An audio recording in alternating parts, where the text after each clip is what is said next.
Habari ndugu zangu mnaoendelea kunifuatilia katika channel zangu. Nilikuwa nimesimama kidogo baada ya changamoto fulani zilikuwa zimeweza kujitokeza. Ndio maana nilikuwa nimesubirisha kidogo kuweza kupost katika channel yangu. Leo nimekuja kuwaelekeza namna ya kuweza kuwasha kompyuta na kuweza kuzima kompyuta, ambazo ni hatua kadhaa. Leo tunaanza na hatua ya kwanza, kuweza kuwasha kompyuta.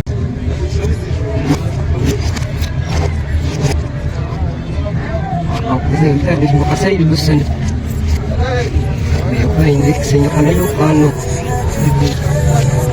Aduh, mau siapa kan? Azau kanan. Bukan dia. Itu semua koni. Apa ini? Hai bah, ini saja kan. Ini mereka di sini apa saya asyik. Iya mak. Ini mau apa di sini masawan. Ini mama fahanan. Hasopi za kwanza yenyewe.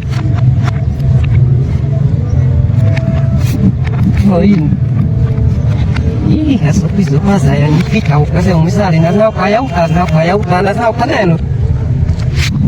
Neno F1 ili iweze kuwaka.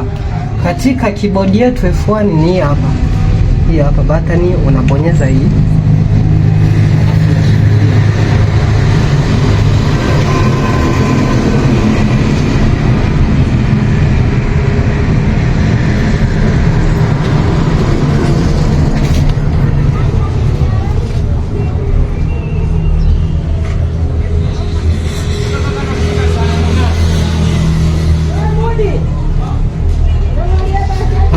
Imefuata kwa maneno kadhaa, ila sisi tunaenda hapa kwenye desktop hili hapa. Unafungua hapa. Unasubiri iweze kuwaka.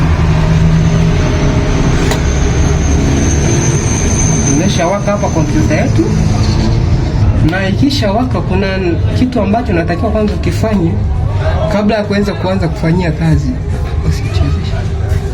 Kabla ya kuanza kufanya kazi, ambao tunaanzia kwenye kipanya chako hapa ambao ni mouse, unabonyeza mkono wa kulia button, alafu unateremsha kidogo hapo, unabonyeza mkono wa kushoto kwenye refresh, alafu unabonyeza tena mkono wa kulia, unabonyeza mkono wa kushoto. Hapa kompyuta yako ili iweze kuanza kazi, kabla hujaanza kuitumia unatakiwa ufanye hii hatua. Tunaenda kwenye hatua ya kuweza kuzima kompyuta. Pembe kina viboma kama vya pembe 4. Unabonyeza kwa mkono wa kulia kwenye mouse yako, unapandisha hapa. Kuna sehemu hapa imeandikwa shoot down au sign out. Unakuja hapa kuna sign out, hapa kuna shoot down, hapa kuna restart. Unakuja hapa katikati restart. Hii ndo hatua yako ya mwisho ya kuweza kuzima kompyuta. Kwa hiyo utasubiria kompyuta yako iweze kuzima. Ikisha zima, hatua inayofuata unazima screen yako. Asanteni sana kwa kuniangalia kutoka mwanzo wa kipindi hadi mwisho wa kipindi. Bye.